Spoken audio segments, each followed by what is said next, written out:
Hello, David from Guitarist here. Today we've got two Bourgeois acoustics. These are from the TS Touchstone range, and as you can see, one Dreadnought, one OM, and they are based on, roughly speaking, pre-war Martin guitars. But there's a story here which is actually quite interesting, because Dana Bourgeois, who works in Maine, Lewiston, Maine in the USA, voices the tops of these guitars, does the bracing, selects the wood and everything, and then the tops are shipped over to Eastman's facility in China, and a small team of specially trained luthiers over there assemble the backs, sides, necks and so on. Then the guitars are sent back to Dana's workshop, where they are finally set up and approved, etc. And so that these guitars have already travelled by the time you actually get them.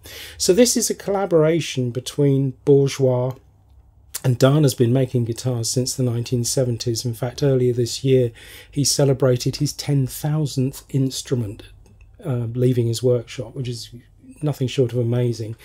But he's been making them for years and years and years, and so he has brought his wealth of experience to the Eastman range, and it's a collaboration that really works.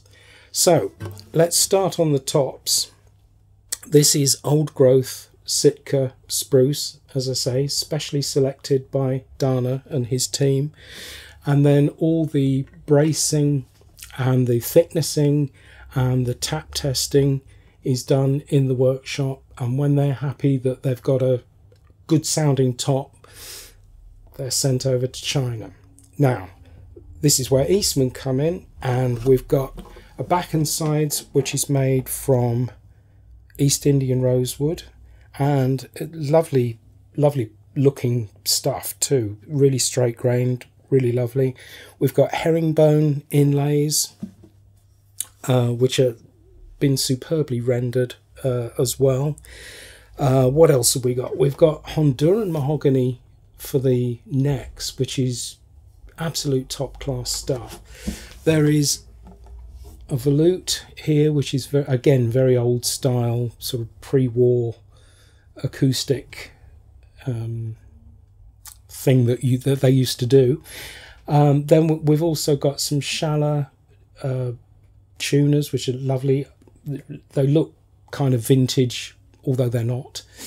Then you've got Ziricote headstock veneer here with the Bourgeois name inset in mother of pearl.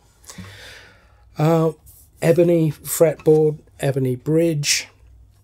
They've got no pickups. You can choose your own pickup, and they are really nice. The thing that Dana says about his Dreadnought, for instance, in order to get rid of that very common mid-range mud that you tend to find on Dreadnought size acoustics, they use asymmetric bracing under the top here in order to bring out the sparkle in the top end and clear the bottom end and make it really piano-esque.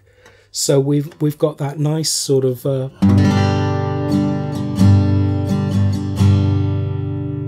open sound, a very, as I say, pianistic sort of sound, but it's here that you usually get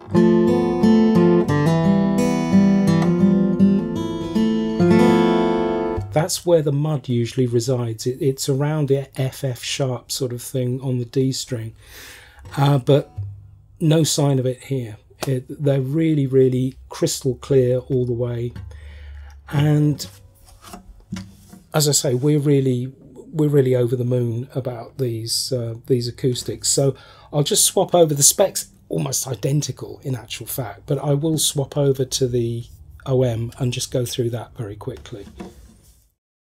Now we've got the OM, you've got a slightly smaller body size, but another thing about the bracing under here is usually with an OM you lose instantly a lot of bass if you compare it to a larger body guitar. And of course you do. I mean, physics dictates that's what's going to happen.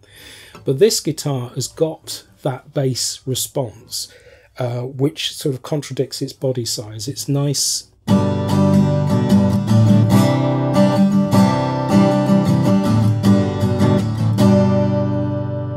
It's not boomy, but it's certainly in proportion to the trebles and the mids. So, as I say, the specs exactly the same: old growth Sitka, ebony, Honduran mahogany, Ziricote facing, and all the rest of it. They are expertly put together. Again, we've got really, really nice East Indian rosewood on for the back and sides, which, as I say, are put in by the team from Eastman in China. We're over the moon with them, put it that way. So I think probably the next thing to do is to let you hear a few more sound samples.